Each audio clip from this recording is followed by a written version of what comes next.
Hello বন্ধুরা, আশা করি সবাই ভালো আছেন। আজকের ভিডিওতে আমরা দেখব কিভাবে ঘরে বসেই খুব সহজে এবং নিরাপদে আমাদের স্কুলের বকেয়া বেতন বা ফি অনলাইনে পরিশোধ করা যায়। প্রথমে আপনার ফোনের যে কোনো একটি ব্রাউজার ওপেন করি, যেমন গুগল ক্রোম। এরপর সার্চ KBZM সার্চ করি।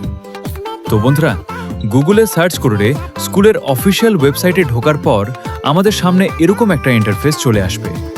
এবার উপরে ডান পাশে যে 3 ডট বা মেনু অপশনটা দেখছেন, সেখানে একটা টাচ করুন। টাচ করলেই একটা লিস্ট চলে আসবে।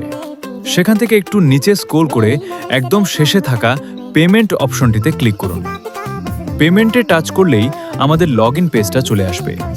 এবার এখানে স্টুডেন্ট আইডির জায়গায় আপনার নিজের স্টুডেন্ট আইডিটি বসিয়ে দিন এবং নিচের বক্সে আপনার পাসওয়ার্ডটি টাইপ করুন লগইন করার পর। এখানে আপনার নাম ও কোন কোন মাসের কত টাকা বেতন বাকি আছে তা দেখতে পাবেন। সবকিছু ঠিক থাকলে নিচে স্ক্রোল করে সাবমিট বা পে নাও বাটনে টাচ করুন। এরপর পেমেন্ট গেটওয়ে চলে আসবে।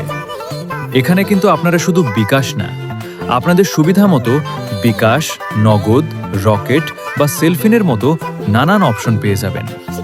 আপনি যেটার মাধ্যমে টাকা দিতে চান, জাস্ট সেই লোগোটি সিলেক্ট করুন। যেমন আমি এখানে বিকাশ সিলেক্ট করলাম। এবার এই বক্সে আপনার অ্যাকাউন্ট নাম্বারটি টাইপ করে নিচে কনফার্ম বাটনে টাচ করুন।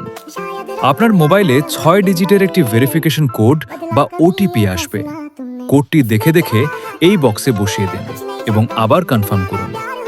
সবশেষে আপনার অ্যাকাউন্টের গোপন পিন নাম্বারটি দিয়ে কনফার্ম করলেই ব্যাস, আপনার স্কুলের বেতন সফলভাবে অনলাইনে পরিশোধ হয়ে যাবে।